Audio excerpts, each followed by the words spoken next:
Gilles et Virginie, associés sur le GAEC des Écotés, en production laitière bio. Nous avons fait une conversion bio en 2019 qui a duré 2 ans. Aujourd'hui, on est à 100 vaches laitières entre les vaches taries et les vaches en production. Nous avons fait le choix de nous tourner vers l'agri-PV, parce qu'une problématique assez forte sur l'exploitation au niveau du pâturage pour les vaches laitières, où la saison estivale, à partir de début juin jusqu'à fin septembre, on a un manque de production d'herbe et d'accès au pâturage. La première réflexion était de se diriger vers l'agroforesterie, qui était très compliquée sur les sols séchants.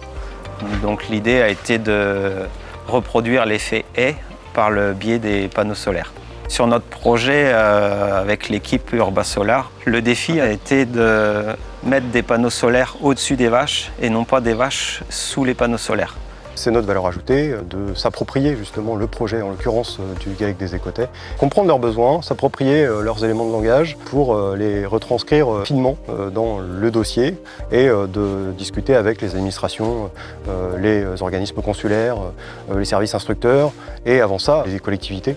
On a réussi par la concertation et la discussion à lever les doutes que le projet était assis sur une exploitation existante, réelle, bien intégrée dans son territoire, correspondant aux productions locales de production laitière principalement, et qu'on avait adapté aussi nos structures aux besoins de la production agricole. On est bien en synergie entre les deux productions et pas en concurrence. Dès le départ, nous avons vraiment exprimé le souhait de la réversibilité du projet, de pouvoir continuer l'exploitation de l'herbe tel qu'on l'a fait aujourd'hui, donc à savoir d'une le pâturage et de deux l'accès avec le matériel.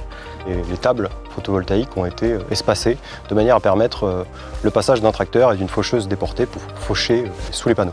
On a également réfléchi à l'écartement entre les dernières tables et la clôture pour permettre aux agriculteurs de faire le tour, faire des gyrations sans avoir besoin de replier leurs outils et que ça reste facile à travailler. Donc ça nous a amené à réfléchir à la hauteur des tables qu'on allait utiliser et à les surélever significativement puisqu'on s'est fixé un objectif qui était de dépasser les 2 mètres de point bas pour éviter que les animaux ne s'y blessent. On sait déjà que sous nos structures, on va modifier le microclimat en abaissant la température par rapport à une zone dite témoin et également en limitant l'évapotranspiration et en augmentant un petit peu l'humidité au sol. On espère gagner 15 jours de pâturage en juin avant que l'herbe sèche et regagner 15 jours en septembre pour un redémarrage de l'herbe plus rapide. Urbasolar a répondu à toutes nos problématiques et à notre cahier des charges qu'on a donné dès le départ en fait.